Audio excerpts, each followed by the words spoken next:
Alors, bon congrès à toutes et tous et merci encore d'être venus. Profitons de ces grands moments, de ces beaux moments, de ces bons moments ensemble. Merci.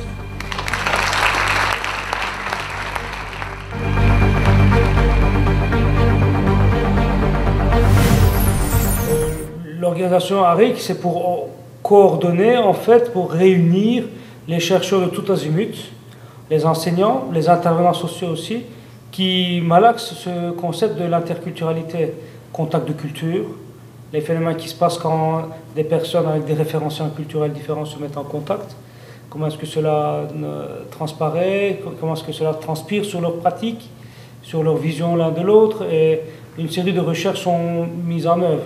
Certaines sont théoriques, fondamentales, d'autres sont beaucoup plus appliquées, et ça touche toutes les dimensions de sciences humaines et sociales, de l'histoire à la linguistique, en passant par la psychologie, travail social, sociologie, anthropologie bien entendu, sciences politiques aussi, et je suppose d'autres domaines également. Donc c'est une famille très très large de recherche. Oui. Et les gens se retrouvent de congrès en congrès. Donc je suis venu plusieurs fois à Sherbrooke et je trouve que chaque fois que je viens, d'abord il fait beau. Okay. Pour le moment il fait un peu nuageux, mais donc ça c'est bien. Et puis je trouve que c'est une ville verte, dynamique, beaucoup de jeunesse. Hier, c'était jeudi soir, il y avait des concerts dans certains cafés, etc. On voit bien qu'il y a de la vie, il y a des étudiants, on passe ici, tout le monde se dit bonjour, c'est chaleureux.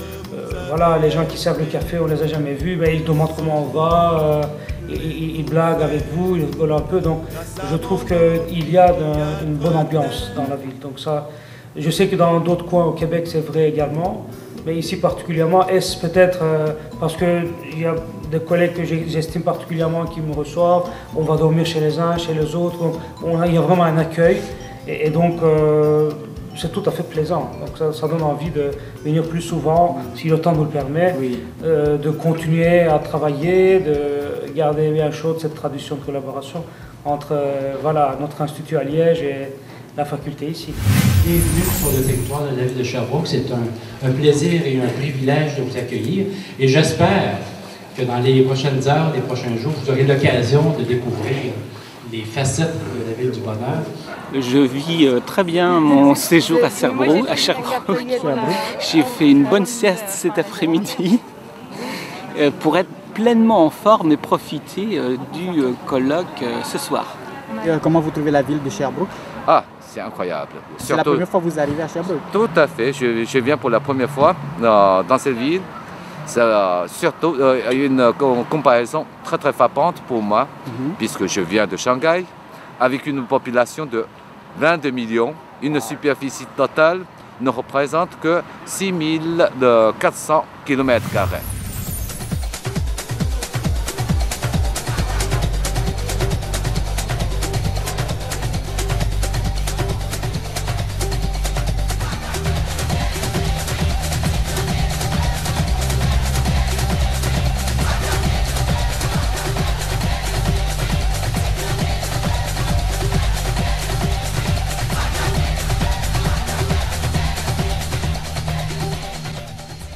Et je me souviens, dès 1999, c'était à l'université, c'était au sommet de la francophonie qui se déroulait alors à Moncton, l'idée d'une déclaration sur la diversité culturelle était apparue.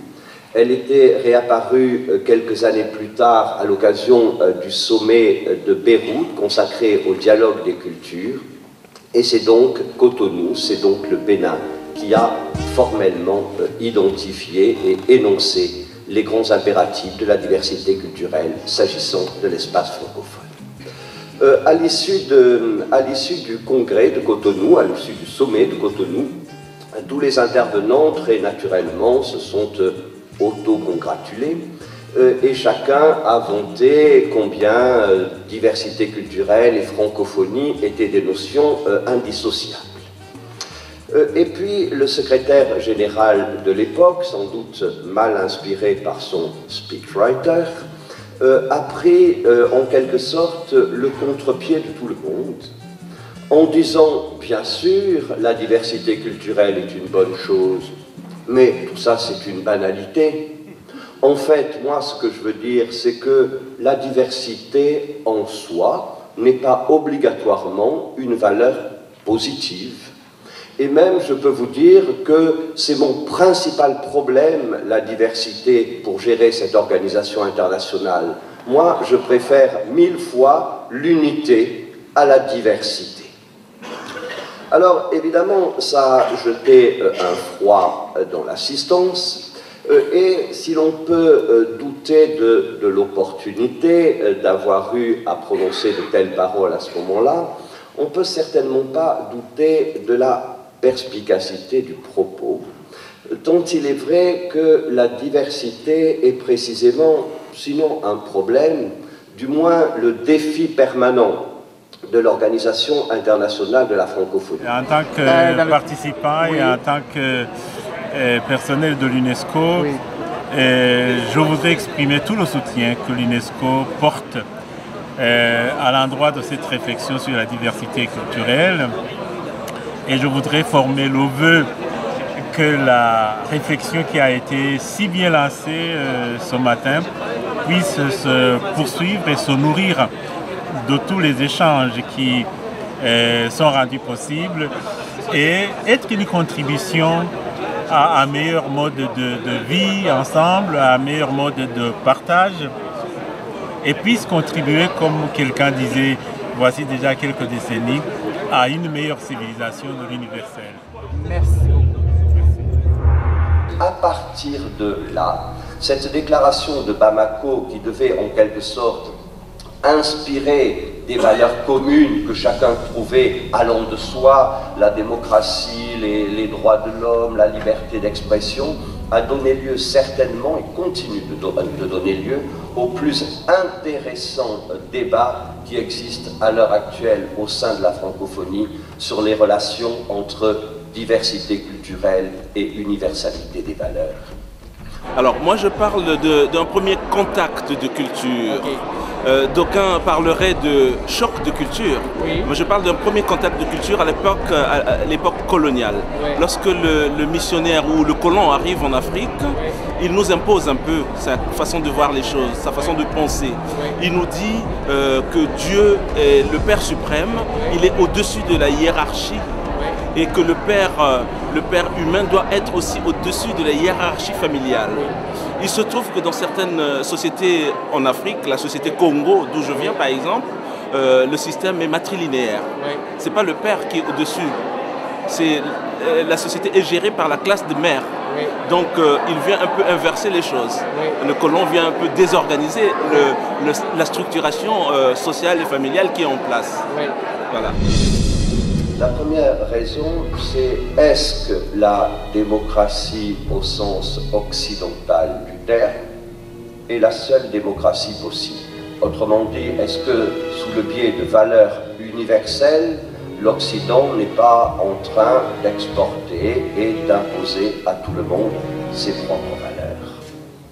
Lorsqu'on parle de démocratie, lorsqu'on parle d'élections pluralistes, lorsqu'on parle d'état de droit, lorsqu'on parle d'intérêt général, est-ce que tous les États de toute la planète, est-ce que toutes les cultures entendent les mêmes choses?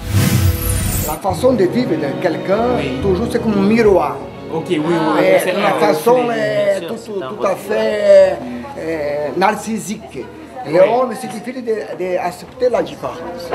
Le deuxième point qui fait aujourd'hui encore débat, c'est le problème électoral. Nous lions la démocratie et les élections. Et vous savez qu'aujourd'hui, même dans la communauté internationale, c'est presque un réflexe de dire que pour qu'un État soit démocratique, eh bien, on va organiser des élections et on va faire des commissions électorales. Oui, mais est-ce que c'est pas privilégier la dimension formaliste sur la dimension de fond? Quand on est dans un pays où l'analphabétisme est profond, quand on est dans un pays où la culture démocratique est nulle, quand on est dans un pays qui a des divisions ethniques, des divisions religieuses, des divisions tribales, Mon expérience personnelle, et ça n'engage que moi, c'est qu'il est très criminel d'y faire des élections. Parce que c'est une manière de structurer et de cristalliser l'ethnicité.